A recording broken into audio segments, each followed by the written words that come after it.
नमस्कार, news India में आपका स्वागत है। मैं हूं आपके साथ अतुल प्रताप सिंह। भारत रत्न कर्पूरी ठाकुर को नमन करके प्रधानमंत्री मोदी ने बिहार में चुनावी शंखनाद कर दिया। आज प्रधानमंत्री मोदी ने बिहार में 2 चुनावी रैलियां की। पीएम की पहली रैली समस्तीपुर में और दूसरी जनसभा बेगूसराय में हुई, जहां पर प्रधानमंत्री ने आरजेडी और कांग्रेस दोनों पर ही तीखा प्रहार किया। लालू यादव के राज में हुए घोटाले, भ्रष्टाचार का मुद्दा उठा, साथ ही जंगल राज की याद दिलाकर लालू परिवार को फिर से घेर लिया। पीएम ने कहा कि जंगल राज लाने वाले बिहार का भला कभी नहीं कर सकते। एनडीए की सरकार में ही बिहार का विकास संभव है, जिस पर आरजेडी नेता तेजस्वी यादव ने भी पलटवार करने में देर नहीं की। तेजस्वी ने पूछा कि एनडीए की सरकार में आखिर कितने उद्योग बिहार में लगा दिए। साथ ही उन्होंने कहा कि प्रधानमंत्री मोदी चाहे जो कहें, जो कर ले, ईडी सीबीआई सब हमारे पीछे लगा दे, लेकिन हम डरने वाले नहीं हैं। अब सियासत के बीच में सवाल है कि क्या अब की बार सुशासन बनाम जंगल राज का मुद्दा सबसे बड़ा मुद्दा होगा और इसी मुद्दे पर एनडीए का चुनावी एजेंडा सेट होगा या हो गया। सवाल यह भी है कि मोदी के चुनावी रण में उतरने से बिहार की सियासी हवा और कितनी बदलेगी। इन तमाम मुद्दों पर हम चर्चा करेंगे, लेकिन उसके पहले रिपोर्ट देखिए।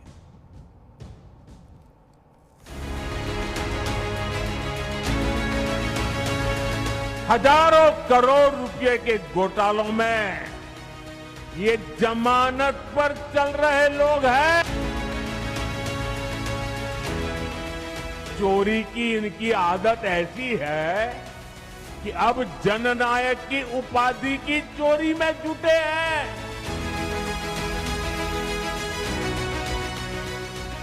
बिहार के लोग जननायक कर्पूरी बाबू का ये अपमान कभी नहीं सहेंगे।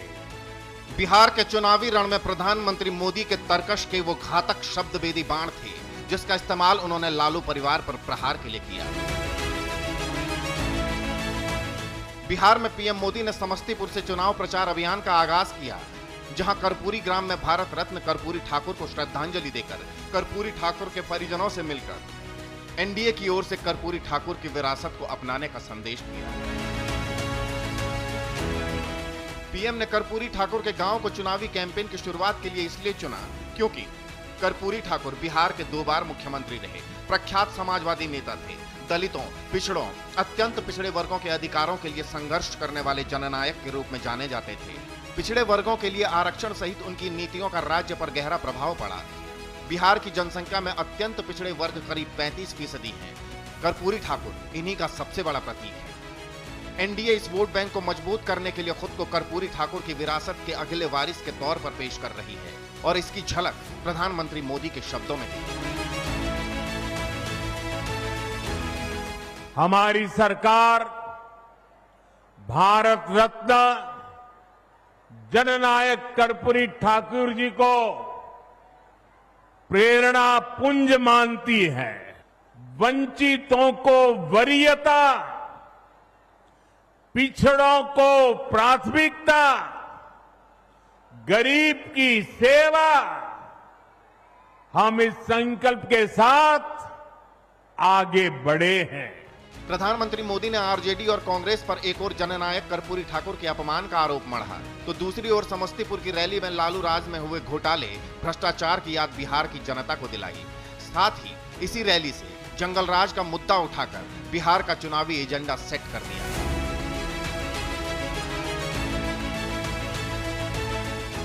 जमीन पर इनके प्रचार को सुनिए तो जंगल राज ही याद आएगा।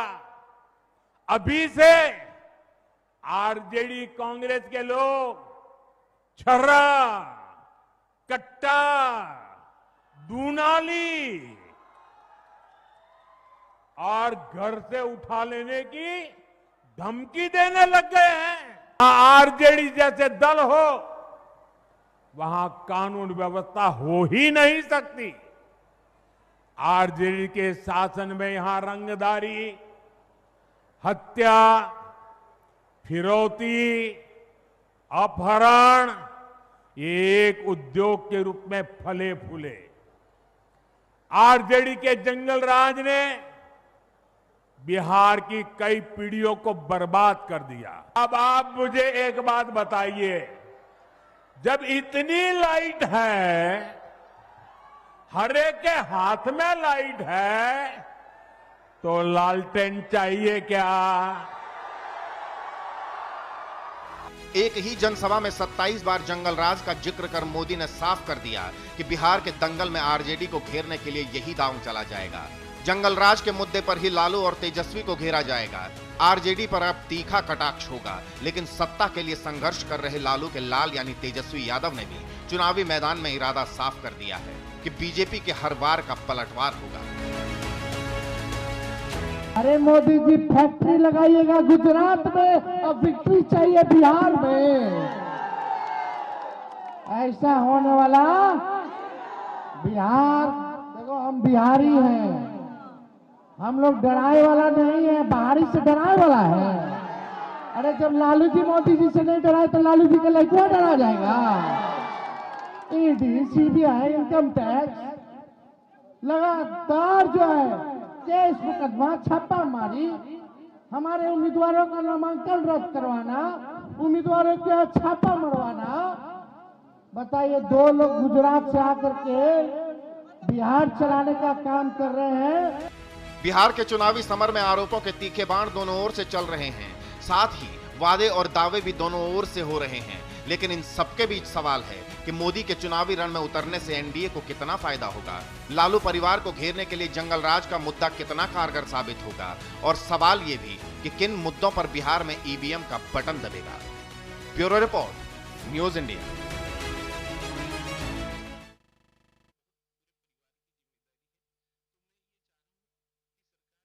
मुद्दा क्या बनेगा, फिलहाल उसका जिक्र बहुत जोर शोर से है, लेकिन वो मुद्दा कितना बन पाएगा इस पर अभी सवाल है। हमारे साथ कुछ खास मेहमान होंगे, उनसे मैं आपको तारुफ कराता हूं। चर्चा में आगे बढ़ते हैं। मनीष कुमार पांडे, प्रवक्ता बीजेपी के हमारे साथ जुड़ेंगे, बहुत स्वागत है मनीष जी आपका। हमारे साथ गोपाल कृष्ण हैं कांग्रेस की तरफ से, बहुत स्वागत है गोपाल जी आपका। फैजान अहमद, सीनियर जर्नलिस्ट हमारे साथ हैं, फैजान जी बहुत स्वागत है आपका। श्याम चौबे हमारे साथ पॉलिटिकल एनालिस्ट हैं, बहुत स्वागत है श्याम जी आपका। और मेरे सहयोगी नीलकमल पटना से सीधे हमारे साथ जुड़ चुके हैं। नीलकमल, शुरुआत में आपसे ही कर रहा हूं।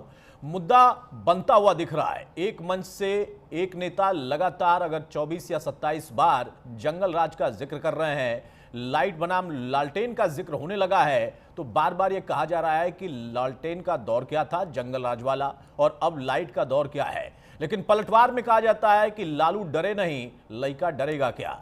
अब यह एस्टेब्लिश कितना हो रहा है जमीन पर? बिल्कुल, देखिए जैसे जैसे चुनाव का वक्त नजदीक आ रहा है, मतदान करने का की तारीख जो नजदीक आ रही है, वैसे वैसे इस तरह के इंटरेस्टिंग जो है आपको वक्तव्य सुनाई देंगे। अब जंगल राज की बात 27 बार खुद प्रधानमंत्री नरेंद्र मोदी ने की, तो जंगल राज की याद दिला रहे हैं वो कि किस तरह का शासन काल रहा था, जो नहीं डरने की बात करने वाले हैं उनके पिताजी का, उनकी माताजी का, वो याद दिला रहे हैं। साथ ही साथ प्रधानमंत्री ने अपने संबोधन में यह भी बताने की कोशिश की कि बिहार में जब से एनडीए की सरकार बनी है तो विकास के कौन कौन से कार्य हो रहे हैं और कौन कौन से कार्य जारी हैं और आने वाले समय में कौन कौन से कार्य किए जाने वाले। तो ये जंगल राज बताने की कोशिश इसलिए भी की जा रही है क्योंकि 20 साल पुरानी बात हो गई। अभी जो नए वोटर जो आए हैं उन्हें संभवतः उस समय के दौर का पता नहीं होगा कि किस तरह का दौर था। वो उनके माता पिता भी शायद बताना नहीं चाहेंगे उनको, या बताते भी होंगे तो वो समझ नहीं पाता होगा। तो अब जो है सोशल मीडिया पे अगर ये इस तरह की चर्चा होती है तो क्यूरियोसिटी होती है लोगों में कि आखिर क्या था। अगर छोटे बच्चे की बात की जाए, 18-20 साल के जवानों नौजवानों की बात की जाए, जो जेनजी कहे जा रहे हैं आजकल, तो उनकी बात की जाए तो वो निश्चित तौर पर सोशल मीडिया पे इसे खोजेंगे, यूट्यूब पे खोजेंगे या सोशल मीडिया पे खोजेंगे, उसकी जानकारी लेने की कोशिश करेंगे। तो जानकारी जब लेंगे जंगल राज की तो पता चलेगा कि इनको किस तरह का माहौल था, किस तरह के हालात थे यहाँ पर। तो ये सब चीजें जो है ये इसीलिए बड़ा इंटरेस्टिंग है नीलकमल, आपने भी सही कहा कि जब चुनाव का ये आखिरी दौर एक तरीके से चल रहा होता तो ऐसे शब्द, ऐसे वक्तव्य सुनाई देते हैं। अब जंगल राज वाला जो दौर था उसको जेनजी वाली पीढ़ी जानना चाहती है, कितना इंटरेस्टिंग है वो जानना। बिल्कुल, देखिए लोग जानना चाहते हैं। अगर जो 18 से जो 24 साल 25 साल के जो युवा हैं वो जंगल राज के विषय में उतनी जानकारी नहीं होगी, वो उन्होंने सुना होगा सिर्फ, लेकिन अब बार बार जब खुद प्रधानमंत्री कर रहे हैं तो उसके बारे में जानने की उसकी क्यूरियोसिटी होगी, वो खोजेंगे उसे और उसके बाद जो है अपना डिसीजन लेंगे। देखिए अभी के युवा जो है वो नेट से जुड़े हुए हैं, वो पूरी दुनिया से जुड़े हुए हैं, दुनिया उनकी मुट्ठी में है। वो एक झटके में यहाँ से यूएस तक पहुंच जाते हैं और वहां क्या हो रहा है इसकी भी जानकारी है। उनके बिहार में क्या हुआ था वो भी जानने की कोशिश करेंगे। दूसरी तरफ अगर तेजस्वी यादव कह रहे हैं कि उनके पिताजी नरेंद्र मोदी या ईडी सीबीआई से नहीं डरे, तो वो क्या डरेंगे? अभी भी इनके ऊपर केस ही चल रहा है। तो बात भी सही है कि अगर हर मामले में जब फंसे हुए हैं तो उनका डर निकल चुका है इस मामले में। लेकिन अब देखिए कि स्थिति ऐसी बन गई है कि इनको अपने आप को डिफेंड करना पड़ा कि हम डरेंगे नहीं। तो डरेंगे नहीं वो उसी वक्त बोला जाता है जब किसी चीज के विषय में कोई जवाब ना हो किसी के पास, तब ये बातें कही जाती है कि हम डरने वाले नहीं हैं। तो ऐसी स्थिति में अब जो चुनाव जोर पकड़ने लगा है, चुनाव प्रचार, अब देखिए कि आने वाले समय में और भी तरह तरह की बातें कितना इंटरेस्टिंग होता है, कितने आरोप प्रत्यारोप होते हैं। और उसी बीच में देखिए कांग्रेस को उनके पुराने नेता याद आ रहे हैं, कर्पूरी ठाकुर को सभी याद करते हैं, करना भी चाहिए। एक बड़ा नाम, बड़ा कद, भारत रत्न। लेकिन आज के दौर में जब उनको याद किया जाता है तो धरातल पर वाकई आज जब चुनाव हो रहा है तो कितना कनेक्ट हो रहा है उनका वो दौर, या जो उनकी चाहत थी, जो उनकी मंशा थी, कैसे गरीबों को, पिछड़ों को आगे बढ़ाएं। बिहार जिसका एक गौरवशाली इतिहास है, लेकिन आज के दौर में वहां पर विकास ढूंढा जाता है या कहा जाता है कि हम आएंगे तो और ज्यादा विकास कर देंगे। 20 साल से कर रहे थे, उसके पहले भी कर रहे होंगे और अब आने वाले 20 साल के भी प्लान उनके लिए तैयार है। बताइए भाई गोपाल कृष्ण साहब, जब आप केसरीनाथ को याद कर रहे हैं, उस बीच में कर्पूरी ठाकुर को भी याद किया जा रहा है। जंगल राज, उसके साथ साथ लालटेन, लइका, तमाम तरह की बातें इसमें आ गई। लेकिन आज जब उन मुद्दों की बात होती है, उसमें महागठबंधन सीटें कैसे बांटेगा, कब तक बांटेगा, कई दिन तक इस पर चर्चा होती रही। आप लोग वो चिंतन मंथन करते रहे।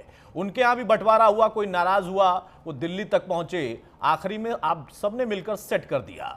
अब मुद्दा सेट करने की बारी है। कौन सा मुद्दा वाकई प्रभावी दिखाई देता है महागठबंधन का, जिस पर आप लोग एनडीए को पीछे छोड़ जाएंगे? वो चाहे प्रधानमंत्री जाकर कुछ बात कहें या कोई और नेता, विश्वास किसी को नहीं हो रहा, आप पर ज्यादा हो रहा। सबसे बड़ी बात यह है कि नीलकमल जी बड़ा जोर दे रहे थे कि लड़के खोजेंगे इंटरनेट पर जाके कि 20 साल पहले क्या हुआ, तो उसको क्या मिलेगा पता है?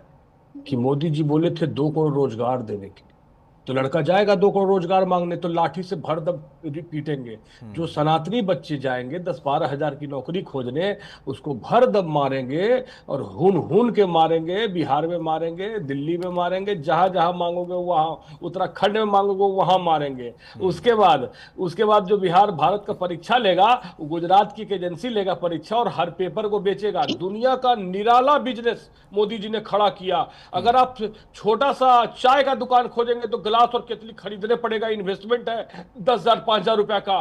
पेपर बेचने में कोई इन्वेस्टमेंट नहीं है। फोटो लीजिए व्हाट्सएप पर, 50 लाख डीएसपी 2 करोड़, बीपीएससी 2 करोड़, लाठी मारो, पानी का बौछार करो, ये युवा को मिलेगा।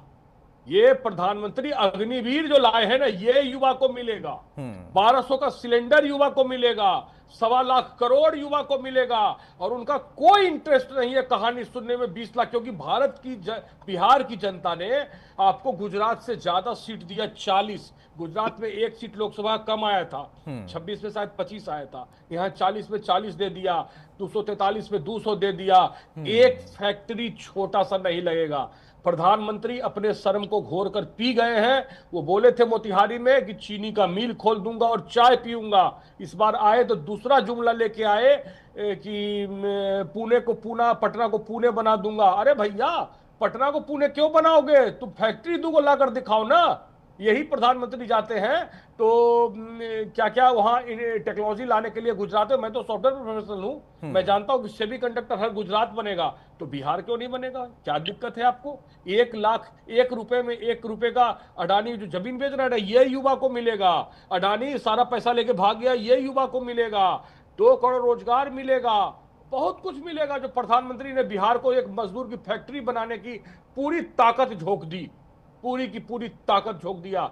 तो हमको ये कहते हुए बड़ा तकलीफ होता है कि नीलकमल जी मोदी जी के नौकर हो सकते हैं, बिहार का बेटा नहीं होंगे, हो ही नहीं सकता। अच्छा, आप लोग अपने किसी नेता को ढूंढ रहे हैं क्या? 1 मिनट, नीलकमल आ रहा हूं, 1 मिनट गोपाल कृष्ण, 1 मिनट जितना आपने उनको बोलने 1 मिनट मेरा भी है सर, आपका 1 मिनट ज्यादा महत्वपूर्ण है, मेरा नहीं, ऐसा नहीं है। आप 1 मिनट मेरा पहले सवाल पूछ लीजिए, सुन लीजिए, उसके बाद जवाब दे दीजिएगा। मेरा सवाल यह है कि नीलकमल को तो आपने बता दिया कि वो किसके नौकर है या नहीं है। मोदी जी के नौकर हैं। नहीं नहीं, ये आपको लगता होगा ना, आप राहुल के नौकर हैं। लग रहा है, ऐसा है। आप राहुल के नौकर हैं। बिहार से मतलब आप नहीं राहुल के नौकर हैं। बिहार से कोई नहीं, मतलब आप राहुल के नौकर हैं। बिहार की आप राहुल के नौकर हैं तो वो भी बिहार के ही बिहार है। की बात कर रहा हूं। ना तो नीलकमल ने आपको सर्टिफिकेट दिया है और ना आप उनको दीजिए। बिहार की बात करने और बिहार की चिंता करने का ठेका सिर्फ गोपाल कृष्ण ने ले रखा है। नहीं बोल रहे कि खोजेगा, नहीं खोजेगा, बिल्कुल खोजेगा। जैसे आप अपने पुराने नेता को कई सालों के बाद खोज रहे हैं ना, वैसे ही जनता के बीच में जो युवा है वो भी खोजेगा।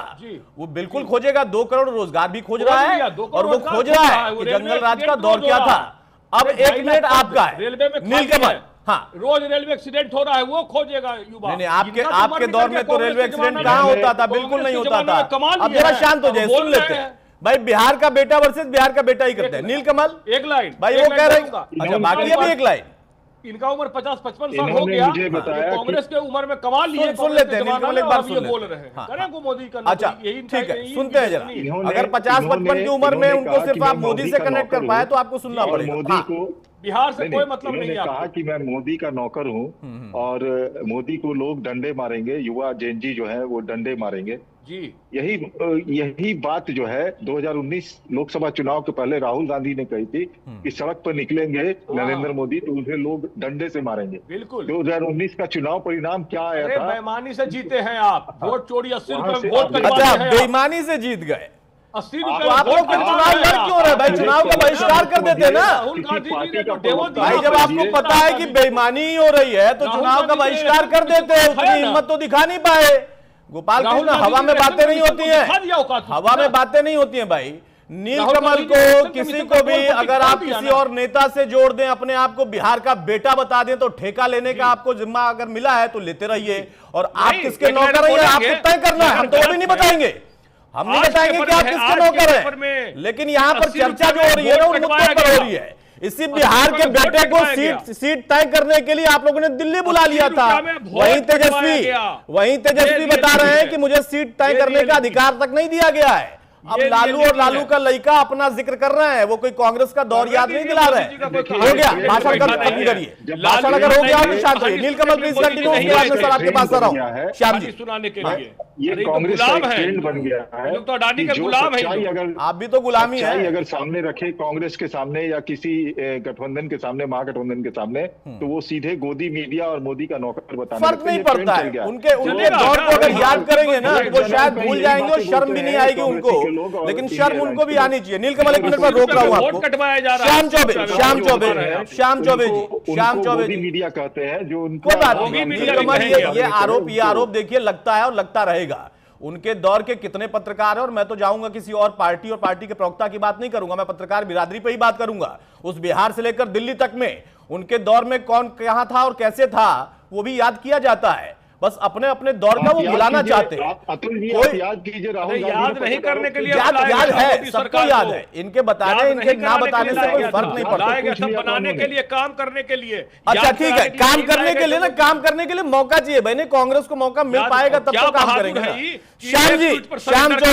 श्याम चौबे, अब सवाल इस बात का है कि नीलकमल अगर एक पत्रकार होते हुए, आप एक सीनियर जर्नलिस्ट या पॉलिटिकल एनालिस्ट होते हुए किसी सरकार में जो इस वक्त सत्ता में है उनके पक्ष की कोई बात कर दें तो चिढ़ हो जाएगी, क्योंकि इनका मतलब है कि सत्ता में जो बैठा है उसकी सिर्फ मुखालफत करो। इनके दौर में जो मुखालफत कर पाता उसको ये जेल में डाल देते थे, वो ये भूल जाते हैं, कहते हैं अब गलती हो गई। लेकिन आज के दौर की बात है। भाषण बंद करिए गोपाल कृष्ण, अब भाषण बंद करिए। हो गया, आपको मौका दे दिया, 1 मिनट से ज्यादा दे दिया, अब चुप हो जाइए, दूसरे की बारी है। श्याम जी, अब सवाल इस बात का है कि वो किसी पर भी कुछ भी कह सकते हैं, उनका अधिकार है, क्योंकि लोकतांत्रिक देश है और लोकतंत्र की हत्या हो रही है, उसको बचाने का जिम्मा भी उन्हीं पर है। उन्होंने तो कभी की नहीं होगी। अब यहां पर जब एजेंडा सेट किया जा रहा है मुद्दे के तौर पर, वो सभी पार्टियों का अधिकार है। कौन सा मुद्दा सबसे ज्यादा सेट होता दिख रहा है? वो वाला जिससे चिढ़ जाते हैं कि आज का युवा, जब नीलकमल कहते हैं कि उसकी मुट्ठी में है दुनिया, वो सोचेगा खोजेगा, उस जंगल राज को याद दिलाना नहीं चाहते हैं, या वाकई युवा उस जंगल राज को भी भूलना चाहता है? 20 साल का इनका था, उस दौर को भी भूलना चाहता है। वो कहता है कोई नया विकल्प हमें दे दो। उस विकल्प में महागठबंधन कहीं दिख रहा है, एनडीए कहीं दिख रहा है? अगर है तो वो भी बताइए, आपका आकलन और आरोप अपने ऊपर भी लेने के लिए, स्वीकार करने के लिए तैयार रहिएगा। हो सकता है आपको भी किसी का नौकर बता दिया जाए, तब तक लिस्ट तैयार रखिएगा। गोपाल जी, किसका बताएंगे श्याम जी को नौकर? देखिए, होता है कि जब चुनाव है तो मुद्दा कौन सा सेट होगा।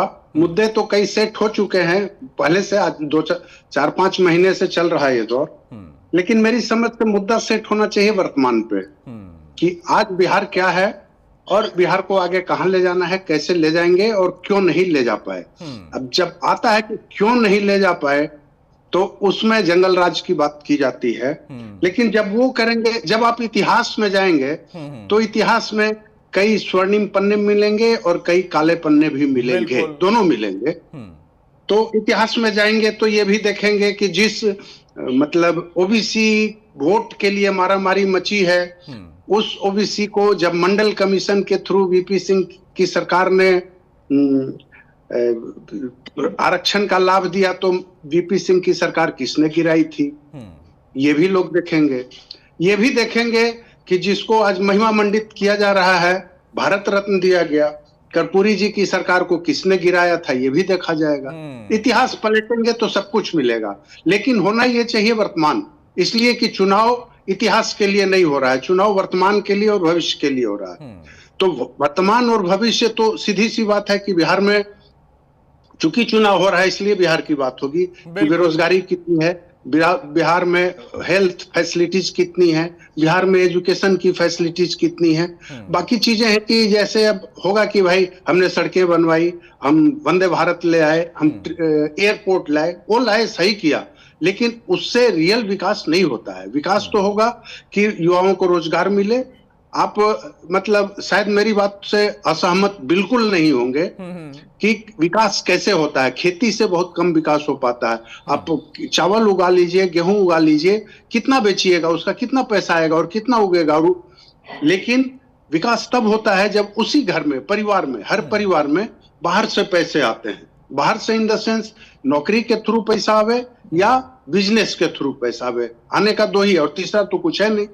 तो इस मामले में बिहार को कहां ले गए और कहां ले जाना है, अगर इसकी बात जो करेगा मेरे ख्याल से उस पर नया युवा वर्ग ध्यान देगा। इतिहास की बातें तो हैं, इतिहास में तो बहुत कुछ होता है, तो उसका कितना करेंगे। इतिहास में जब जैसे एक चीज बुरा नहीं मानिएगा, मैं कह रहा हूं कि अभी जो कहा गया कि प्रधानमंत्री जी ने, माननीय प्रधानमंत्री हैं, वो प्रधानमंत्री हैं लेकिन चुनाव प्रचार करने आए भाजपा नेता के रूप में, प्रधानमंत्री के रूप में प्रचार करने नहीं आए।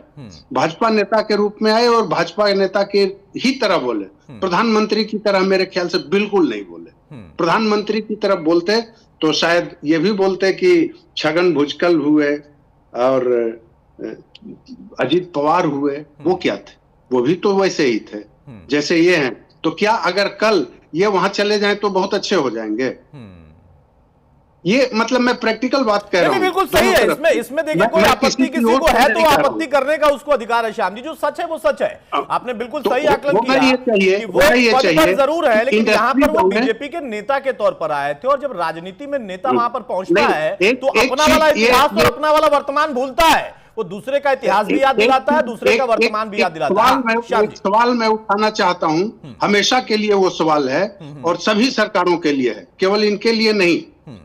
जब प्रधानमंत्री जैसे पीछे के भी प्रधानमंत्री आते थे चुनाव में, ये भी आए हैं, आगे के भी आएंगे, कितना खर्च होता है और वो खर्च सबका होता है। उस खर्च में विपक्ष का भी पैसा होता है कि नहीं होता है, बताइए। हमारा भी होता है, आपका भी, हर किसी का पैसा खर्च होता है। वैसी स्थिति में कोई इतना प्रधानमंत्री, अगर कोई भी प्रधानमंत्री हो, चाहे बीजेपी का हो, कांग्रेस का हो या जनता दल का हो, जो कोई भी रहा हो, वो अगर खर्च करता है पब्लिक एक्सचेकर से, किसी पार्टी विशेष का प्रचार करता है, तो मुझको वो रास नहीं आता है बॉस। बाकी को आता हो तो अब सर रास ना आने की आपकी बात सही है, लेकिन ये परंपरा तो रही है और इस बात को सिर्फ आपने नहीं उठाया। श्याम जी, ये बात सिर्फ आपने नहीं उठाया है, मीसा भारती ने भी यही कहा है, तो भाजपा नेता के रूप में यही कहा है। उनका कहना है कि प्रधानमंत्री आते हैं, हमारे पैसे पर आते हैं और हमारे परिवार पर टारगेट करके जाते हैं, बिहार की बात नहीं करते। ठीक है श्याम जी, रोक रहा हूँ आपको। एक बड़ी खबर, आऊंगा एक बड़ी, हाँ बोलिए